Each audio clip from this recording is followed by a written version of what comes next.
తమది రైతు పక్షపాత ప్రభుత్వం అన్నారు డిప్యూటీ సీఎం బట్టి విక్రమార్క. ఖమ్మంలో పర్యటిస్తున్న 5 మంత్రులు డీఆర్సీ సమావేశంలో పాల్గొన్నారు. జనవరి 26 నుంచి 4 ముఖ్యమైన పథకాలను ప్రారంభించబోతున్నామని చెప్పారు. ఈ 4 పథకాలకు 45,000 కోట్లు ఖర్చు చేయబోతున్నామన్నారు బట్టి. ఏ రాష్ట్రంలో కూడా ఇలాంటి మంచి పథకాలు లేవన్నారు ఉత్తమ్ కుమార్ రెడ్డి. సమాజంలో అన్ని వర్గాలకు ఉపయోగపడే పథకాలని చెప్పారు. అధికారులంతా సమర్థవంతంగా పథకాలు అర్హులకు చేర్చాలన్నారు మంత్రులు కోమటిరెడ్డి, తుమ్మల నాగేశ్వరరావు. అర్హులెవ్వరికీ అన్యాయం జరగొద్దన్నారు పొంగులేటి శ్రీనివాస్ రెడ్డి.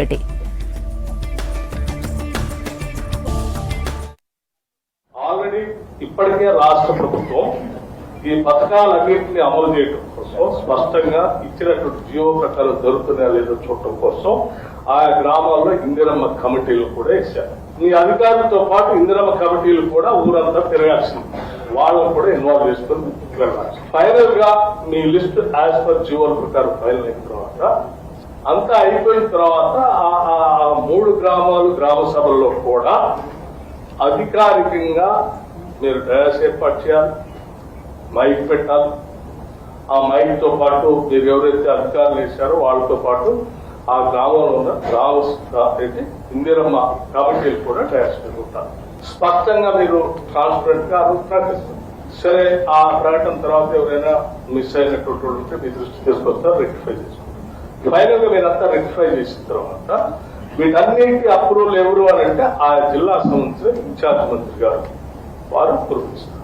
అప్రూవ్ ఇచ్చిన తర్వాత ఫైనల్ గా ఒక డేట్ ఫిక్స్ చేస్తాం. ఉదాహరణకి రైతు భరోసాకు సంబంధించి, ఆత్మీయ భరోసాకు సంబంధించి ఆ రెండింటికి మాత్రం మీకు ఈ గ్రామ సభల్లోనే సాచురేషన్ ఇచ్చాయి కాబట్టి క్లారిటీ వచ్చేస్తుంది. వచ్చేసిన లిస్ట్ కి సంబంధించిన సమాచారంతో 4 రోజులు మరొకసారి గ్రామ సభ జరుగుతుంది.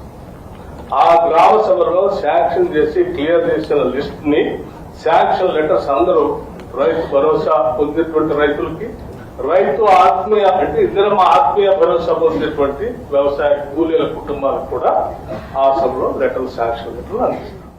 రైతు భరోసా గురించి గత ప్రభుత్వం సంవత్సరానికి 10,000 రూపాయలు ఇచ్చేవాడు ఎకరానికి.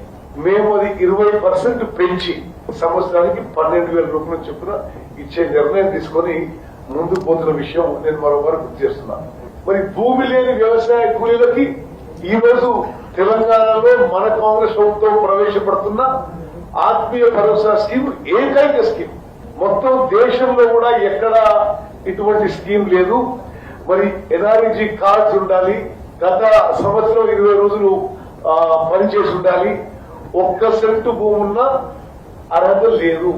ఆ కండిషన్ కి స్టిక్ ఆన్ అవుతూ సంవత్సరానికి ప్రతి వ్యవసాయ కూలీ కుటుంబానికి 12,000 రూపాయలు మరి ఇచ్చే స్కీము అమలు ఇప్పుడు మనం 25 జనవరితో ప్రారంభమైందని చెప్పి మనం చేస్తున్నాం. గతంలో మనం ఇచ్చిన కార్యక్రమాలు ముఖ్యంగా రైతు భరోసా కానీ, ఇందిరమ్మ ఆత్మీయ భరోసా కానీ, రేషన్ కార్డ్స్ కానీ, ఇందిరమ్మ ఇల్లు, ఈ 4 కూడా పేదవానికి, అత్యంత పేదవానికి ఇది ఆధారంగా ఉండే కార్యక్రమాలు. ఈ కార్యక్రమాన్ని ఈ నెల 26వ తారీఖు రోజు లోపు ఐడెంటిఫై చేయాలని మన కలెక్టర్ కాన్ఫరెన్స్ లో గౌరవ ముఖ్యమంత్రి గారు అందరూ మినిస్టర్స్ కలిసి ఆ రోజు నిర్ణయించడం జరిగింది.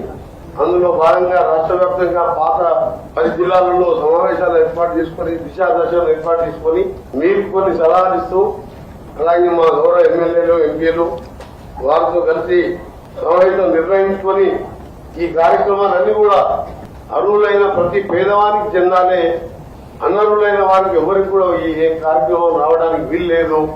ఎక్కడైనా అలాంటి అనర్హులకు ఇచ్చిన దానికి కలెక్టర్ నుంచి కింద వరకు మీరు ఎవరైతే టీమ్ గా వెళ్తారో వారే బాధ్యత వహిస్తారు. కమిటీ మీరు కాన్స్టిట్యూట్ చేసేటప్పుడు జిల్లా యంత్రాంగం మెయిన్. మనం 5 రోజులని అనుకుంటున్నాం. అది 16 నుంచి 20 లేకుంటే 20 నుంచి 19 నుంచి 24 అది రాష్ట్రం మొత్తం ఒకే స్థాయిలో దాన్ని ఆపరేట్ చేయండి. ఈ 5 రోజులు ఏవైతే గ్రామ స్థాయిలో గ్రామ సభలు పెట్టుకుంటున్నామో, ఏదైతే ఆ కమిటీ ఉండదో ఫుల్ డే మార్నింగ్ 8-8:30కి స్టార్ట్ అయితే ఆ కమిటీకి పూర్తిగా ఆ రోజు అక్కడే ఉండేటట్టు ఏర్పాటు చేయండి. ఈ 4 స్కీముల మీద మీరు పూర్తి డేటాను సేకరించాలి అన్నప్పుడు టైం బాగా తీసుకుంటుంది. ఆ తీసుకునే దాంట్లో అర్రీ బొర్రీలో అర్హులైన వాళ్ళు మిస్ కాకుండా అనర్హులకు ఇవ్వకుండా మీరు పూర్తి టైం స్పెండ్ చేయాల్సిన అవసరం ఉంది. కాబట్టి ఈ 4 రోజులకి సరిపోను ప్రతి నియోజకవర్గం ప్రతి మండలాన్ని బైఫర్కేషన్ చేసుకునేటప్పుడు ప్రాపర్ గా అన్ని టీములు ఐడెంటిఫై చేయండి. దాని చెకింగ్ కి పైన ఒక టీమును కూడా నాకు తెలిసి ఐడెంటిఫై చేసుంటారు అనుకుంటున్నాను. 5వ రోజు వచ్చినప్పుడు ఈ 4 రోజులకు వచ్చిన వాటితో పాటు ఎక్కడైనా మిస్ అయిన రాని కారణంగా ఎవరైనా ఉంటే వాళ్ళని కూడా నువ్వు నిన్న రాలేదు, నీ ఊరు వచ్చినప్పుడు నీకు ఇచ్చేది లేదనేది ఎక్కడ కూడా ఏ అధికారులు కూడా గవర్నమెంట్ కానీ ఈ ప్రభుత్వానికి చిన్న మైనస్ కూడా రావు. Very clear. అర్హులైన వాళ్ళని ఎక్కడా డ్రాప్ చేయొద్దు, అనర్హులకి ఇవ్వద్దు. ఇది తమ్ముడు. మంత్రులు చెప్పినటువంటి ప్రభుత్వ ఆదేశాలు, మన కలెక్టర్ గారు ముఖ్యమంత్రి గారు ఇచ్చినటువంటి కేబినెట్ ఇచ్చినటువంటి సూచనలు తూచా తప్పకుండా అమలు చేసి ఉమ్మడి ఖమ్మం జిల్లా ఈ పథకాల అమలులో సమస్యలకి మనకి ఏజెన్సీ ఉండటం వలన ఎమ్మెల్యేలు చెప్పినటువంటి సమస్యలు కూడా మన ముందుంటాయి. దీంట్లో ఏమి అసలు కామన్ సెన్స్ పెట్టుకొని మంత్రులు చెప్పినప్పుడు పూరెస్ట్ ఆఫ్ ది పూర్ మీరు సెలెక్ట్ చేసుకోగలిగితే సమస్యలన్నీ పరిష్కారం అవుతాయి. ఏదైనా బెనిఫిట్ ఆఫ్ డౌట్ ఉంటే దాన్ని పక్కన పెట్టి మళ్ళీ దాన్ని క్లారిఫై చేసుకుని చేయొచ్చు. ఇది ఈ ప్రక్రియ సజావుగా ఈ జిల్లా యంత్రాంగం చేస్తుందనే విశ్వాసాన్ని ప్రకటిస్తూ